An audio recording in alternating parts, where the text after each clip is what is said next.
Students, अगर आप अपने गार्डन में जाओगे या फिर कहीं पे भी घूमने जाओगे तो देखो आपको कितने सारे अच्छे अच्छे प्लांट्स दिखेंगे जिसपे आपको डिफरेंट फ्लावर्स दिखेंगे, रोज दिखेगा, यहाँ पर आपको हिबिस्कस दिख सकता है। लेकिन अब क्वेश्चन ये आता है कि ये फ्लावर्स होते क्यों हैं? जिन प्लांट्स के पास फ्लावर्स होते हैं उनको हम एंजियोस्पर्म्स कहते हैं, लेकिन प्लांट के पास फ्लावर है ही क्यों? और एक और क्वेश्चन आता है कि प्लांट यहाँ पर रिप्रोडक्शन कैसे करता है, अपने बच्चे कैसे करता है?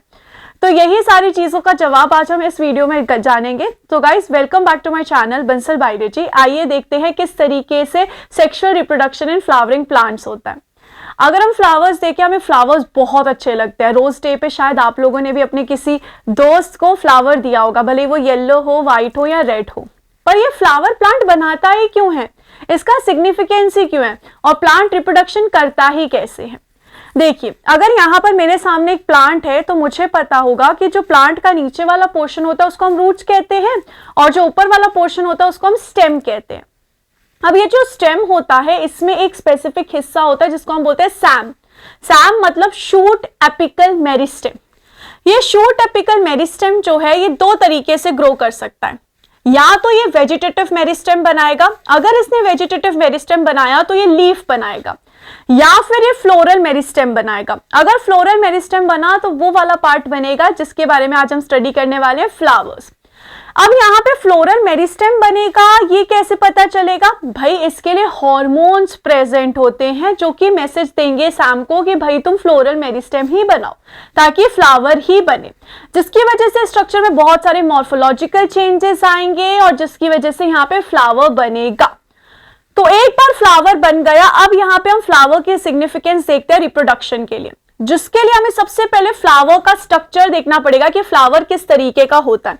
तो इसके लिए यहाँ पर आप देख सकते हैं मेरे पास यहाँ पर इस तरीके से एक फ्लावर प्रेजेंट है।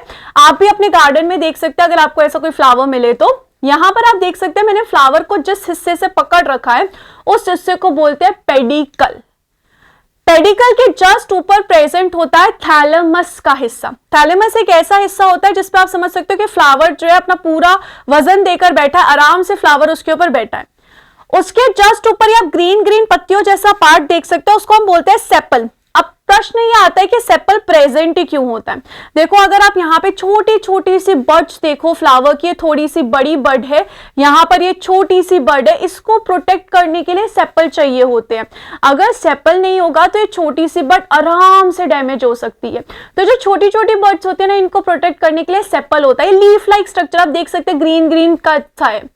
उसके ऊपर अगर हम यहाँ पे देखिए, अगर आपने बहुत सारी बॉलीवुड मूवीज देखी है तो उसमें आपने देखा होगा वो हीरो हमेशा करता रहता है शी लव्स मी नॉट।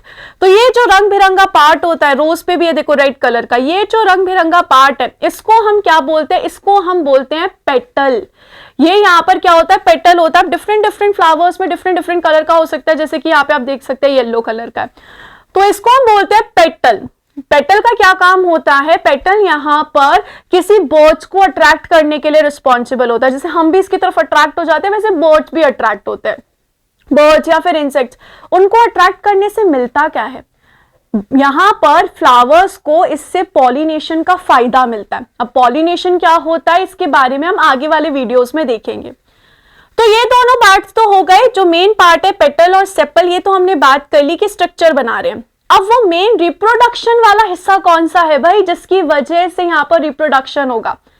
तो यहाँ पर रिप्रोडक्शन वाले हिस्से में आपको देख रहे होंगे येलो येलो कलर के जो आपको दिख रहे हैं, इनको हम क्या बोलते हैं? स्टेमन। स्टेमन यहाँ पे क्या होता है? स्टेमन यहाँ पे मेल रिप्रोडक्टिव स्ट्रक्चर होता है। और उसके जस्ट बिल्कुल सेंटर में अगर हम यहाँ पर देखेंगे तो इसको बोलते हैं पिस्टल या फिर कार्पल, जिसको हम फीमेल रिप्रोडक्टिव स्ट्रक्चर कहते हैं। अब यहाँ पर इन सबको अब हम किस वे में बोल सकते हैं? हम इनको वॉल्स के वे में बोल सकते हैं, क्योंकि वॉल्स की तरीके से प्रेजेंट है। देख सकते हैं आप ऐसे सर्कल बना रहे हैं, कंसेंट्रिक सर्कल्स बना रहे हैं। तो यहाँ पर जो सेपल होता है उसके वॉल्स को हम बोलते हैं कैलिक्स।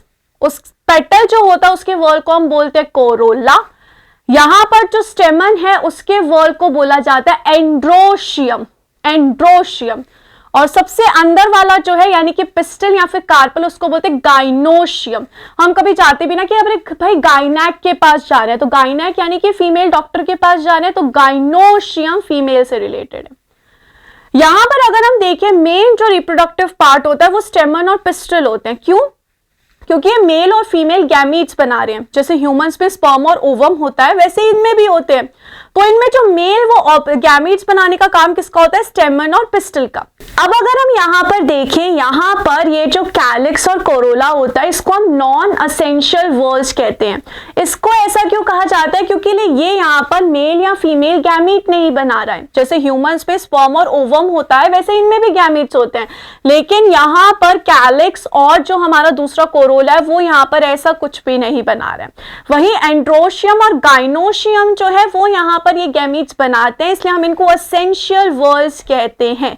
असेंशियल वर्ल्स इनको कहा जाता है। तो इस तरीके से अभी हमने यहाँ पर बेसिक देख लिया कि जो यहाँ पे फ्लावर है वो किस तरीके का होता है, उसका स्ट्रक्चर कैसा होता है। अब हम यहाँ पर एक एक करके देखेंगे। तो सबसे पहले हम यहाँ पे मेल रिप्रोडक्टिव ऑर्गन के बारे में देखने वाले हैं। मेल रिप्रोडक्टिव ऑर्गन का मतलब क्या है कि हम यहाँ पे एंड्रोशियम वर्ल के बारे में देखने वाले हैं, स्टेमन के बारे में हम यहाँ पर देखने वाले हैं। सबसे पहले यहाँ पर क्या होगा, देखो सबसे पहले यहाँ पर ना अभी फर्टिलाइजेशन करवानी है हमें फर्टिलाइजेशन क्यों करवानी है? क्योंकि हमें पता है अगर हम फर्टिलाइजेशन करेंगे तभी तो जाइगोट बनेगा, तभी तो बच्चा बनता है। ये सब हमने ह्यूमंस में पढ़ा होता है। तो यहाँ पर फर्टिलाइजेशन करवाने के लिए आपको मेल और फीमेल गैमीट भी तो बनाना पड़ेगा। जब वो दोनों बनेंगे ही तभी तो फर्टिलाइजेशन होगा। तो अब हमें उसकी सिंथेसिस करनी पड़ेगी। तो इस सिंथेसिस को हम प्री फर्टिलाइजेशन इवेंट कहते हैं, कि फर्टिलाइजेशन से पहले जो तैयारी हो रही है उसको हम प्री फर्टिलाइजेशन इवेंट कहते हैं। तो सबसे पहले आज हम मेल रिप्रोडक्टिव ऑर्गन की बात करते हैं, जिसमें हम स्टेमन की बात करने वाले हैं। देखिए अगर हम स्टेमन का स्ट्रक्चर देखें ना तो वो दो हिस्सों से बना होता है। एक होता है एंथर और एक होता है फिलामेंट। जैसे कि आप यहां पर देख सकते हैं इस तरीके का होता है स्ट्रक्चर, एंथर और फिलामेंट। अगर हम एंथर को देखें ना तो एंथर दो लोब से बना होता है। इस तरीके से एंथर कैसा बना होता है? दो लोब का बना होता है, इसलिए हम इसको बाइलोब्ड स्ट्रक्चर कहते हैं एंथर को। उसके जस्ट नीचे यहाँ पे फिलामेंट प्रेजेंट होता है। फिलामेंट जो है लॉन्ग सिलेंडर स्ट्रक्चर होता है, पतला स्ट्रक्चर होता है और लॉन्ग होता है। और नीचे की तरफ से यानी कि प्रॉक्सिमल एंड से किसके थ्रू जुड़ा होता है? या तो थैलेमस से जुड़ा होगा या फिर पेटल से जुड़ा होगा। तो इस तरीके से स्ट्रक्चर होता है फिलामेंट का और एंथर का।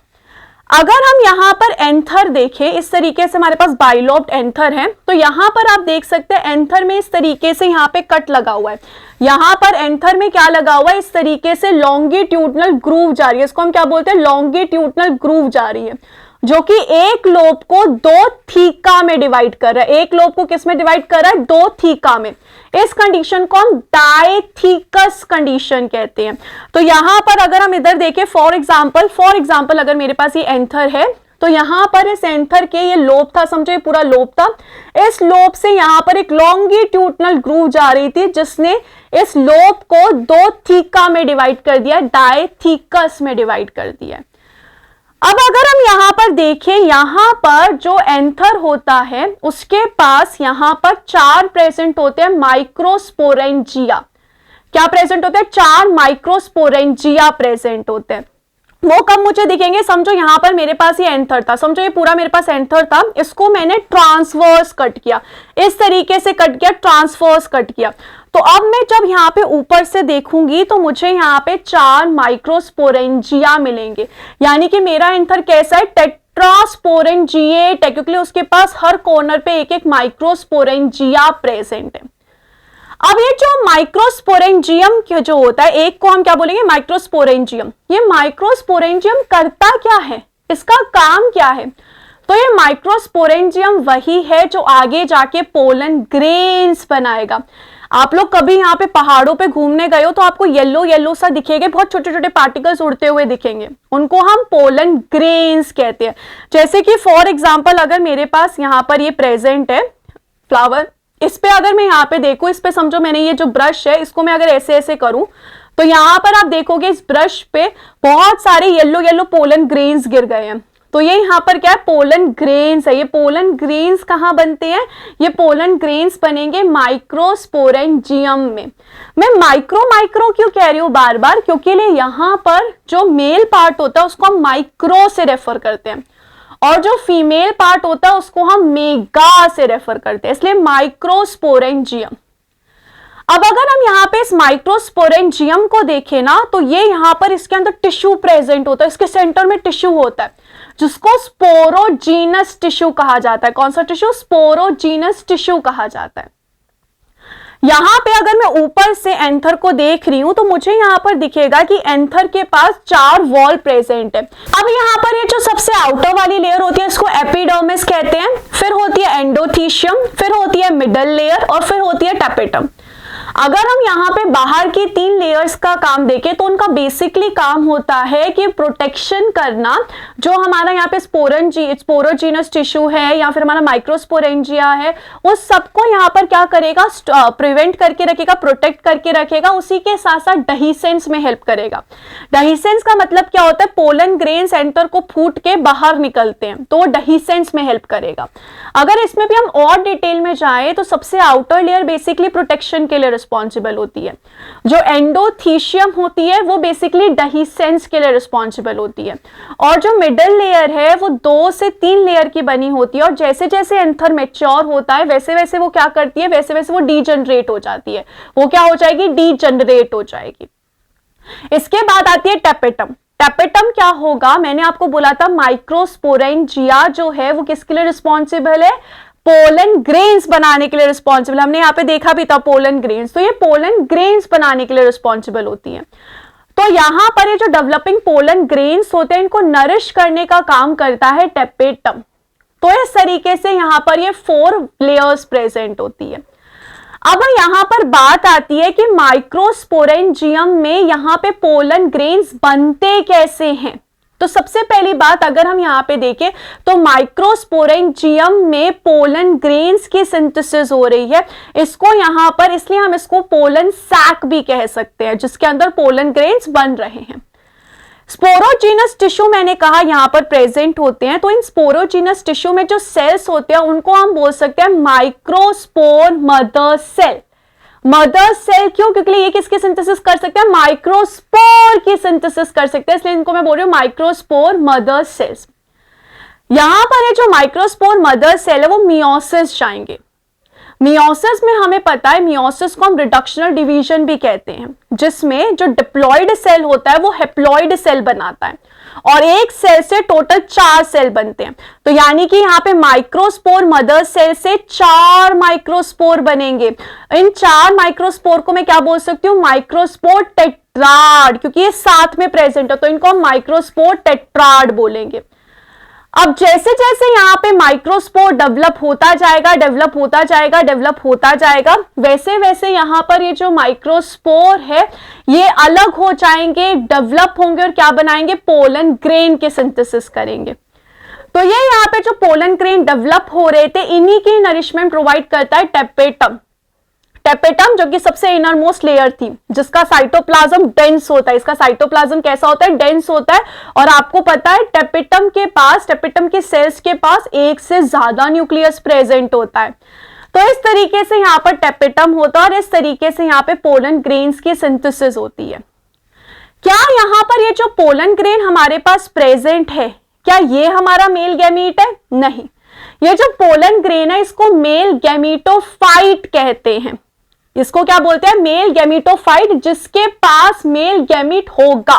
ये खुद एक मेल गैमीट नहीं है, इसके पास मेल गैमीट होगा, तो इसको बोला जाता है मेल गैमीटो। अगर मैं आपसे पूछूं कि हर एक माइक्रोस्पोरेंजियम में कितने पोलन ग्रेन्स प्रेजेंट होंगे, सबसे पहली बात है हर एक माइक्रोस्पोरेंजियम में बहुत सारे माइक्रोस्पोर मदर सेल होते हैं। बहुत सारे माइक्रोस्पोर मदर सेल होते हैं, तो हर एक microspore mother cell 4 pollen grains बनाता है। तो ऑब्वियस सी बात है पोलन ग्रेन्स भी बहुत सारे होंगे, तो पोलन ग्रेन्स थाउजेंड्स के नंबर में होते हैं। तो यहां तक हमने किसकी बात कर ली? पोलन ग्रेन्स के बारे में। अब हम यहाँ पे पोलन ग्रेन्स को आगे लेकर चलते हैं। मैंने कहा अरे ये तो बताओ पोलन ग्रेन्स दिखते कैसे हैं? इतने छोटे छोटे दिखते हैं, वो तो मुझे पता है येलो कलर के छोटे छोटे हिबिस्कस के प्लांट में, लेकिन एक्चुअल में अगर हम बात करें, मैं माइक्रोस्कोप के अंदर देखूं तो वो कैसे दिखेंगे? तो अगर हम माइक्रोस्कोप में जाके देखें तो जो हमारे पोलन ग्रेन्स होते हैं वो बेहद छोटे होते हैं। सिर्फ 25 से लेकर 50 माइक्रोमीटर की उनकी डायामीटर होती है, दैट्स इट। और स्फेरिकल शेप के ये होते हैं।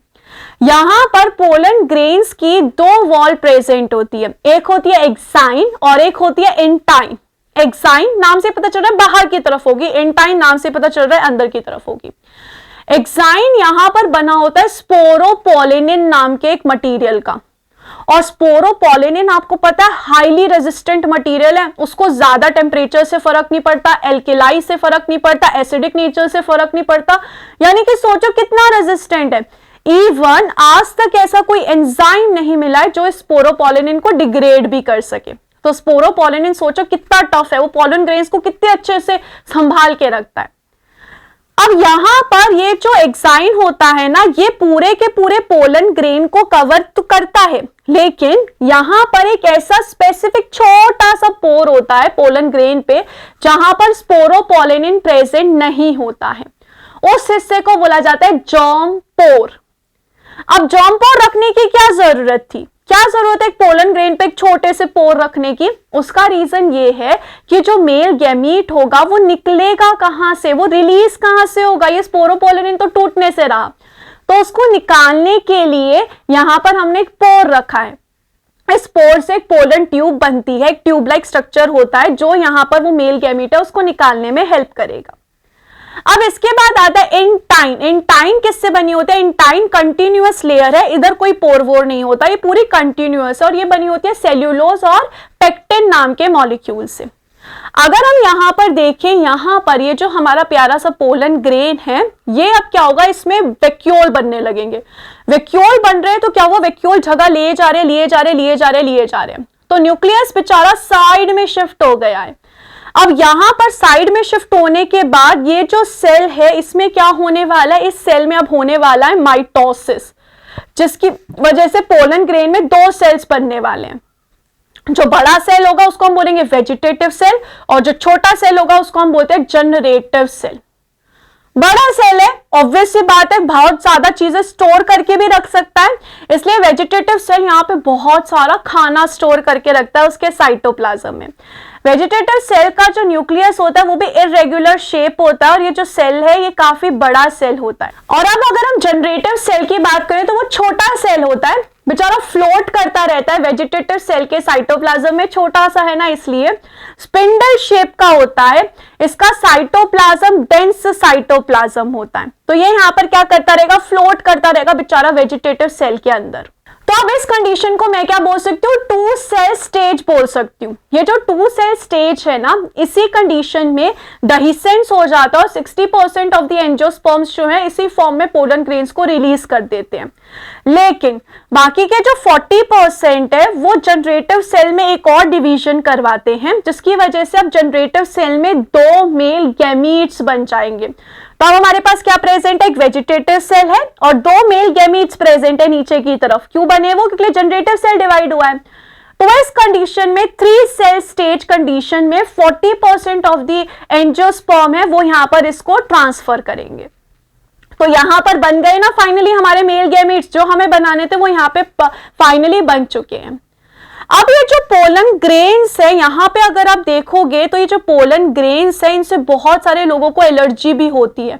ये पोलन ग्रेन्स इतना अच्छे नहीं है अगर हम कुछ इंसानों के पॉइंट ऑफ व्यू से देखें, क्योंकि कुछ इंसानों को इससे एलर्जी होती है। अगर मैं उनके इतने पास ये पोलन ग्रेन्स ला दूंगी ना तो उनको एलर्जी हो जाएगी। उनमें यहाँ पे क्रॉनिक रेस्पिरेटरी डिसऑर्डर्स हो सकते हैं और ब्रोंकियल एफ्लिक्शन भी कर सकते हैं। ऐसे अगर हम यहाँ पर देखें, यहाँ पर पार्थेनियम जो कि एक कैरेट ग्रास है वो इंपोर्ट हो गई थी वीट के साथ, और उसने यहाँ पर आके इंडिया में आके बहुत सारे ऐसे क्रॉनिक रेस्पिरेटरी डिसऑर्डर भी कॉज करे हैं। तो क्या पोलन ग्रेन्स यहाँ पर हमारे कुछ भी काम के नहीं होते? जी नहीं, पोलन ग्रेन्स में बहुत सारा न्यूट्रिशन प्रेजेंट होता है, इसलिए आजकल यहाँ पर इसको टैबलेट्स के फॉर्म में यूज किया जा रहा है, सिरप्स के फॉर्म में यूज किया जा रहा है। फॉरेन कंट्रीज में आजकल इसकी सिरप्स बहुत ज्यादा बन रहे हैं, टैबलेट्स बहुत ज्यादा कंज्यूम की जा रही है। जो पोलन ग्रेन्स है उनको एथलीट्स को भी दिया जाता है, रेस हॉर्सेस को भी दिया जाता है, ताकि उनकी जो पावर है वो इंक्रीज हो जाए, ताकि उनकी जो फंक्शनिंग है वो इंक्रीज हो जाए। अब यहां पर तो हो गई पोलन ग्रेन्स के न्यूट्रिशन की बात, पोलन ग्रेन के एलर्जी की बात। अब बात यह है कि पोलन ग्रेन को उड़ के जाना है, हवा के साथ जाना है, किसके पास जाना है उसके पास, उसको जाना है फीमेल रिप्रोडक्टिव सिस्टम के पास। अब अगर उसको बहुत ज्यादा टाइम लग गया वहां तक पहुंचने में तो तो पोलन ग्रेन जिंदा रहेंगे तब तक? क्या पोलन ग्रेन तब तक वाइबल रहेंगे? वाइबल का मतलब क्या होता है? क्या पोलन ग्रेन तब तक फर्टिलाइजेशन करवा पाएंगे?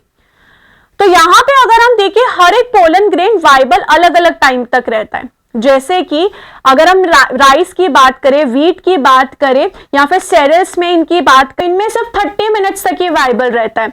वहीं अगर हम बात करें सोलेनेसी की, रोजेसी की, लेग्यूमिनेसी की, तो इनमें यहां पर ये वाइबल रहता है काफी मंथ्स तक।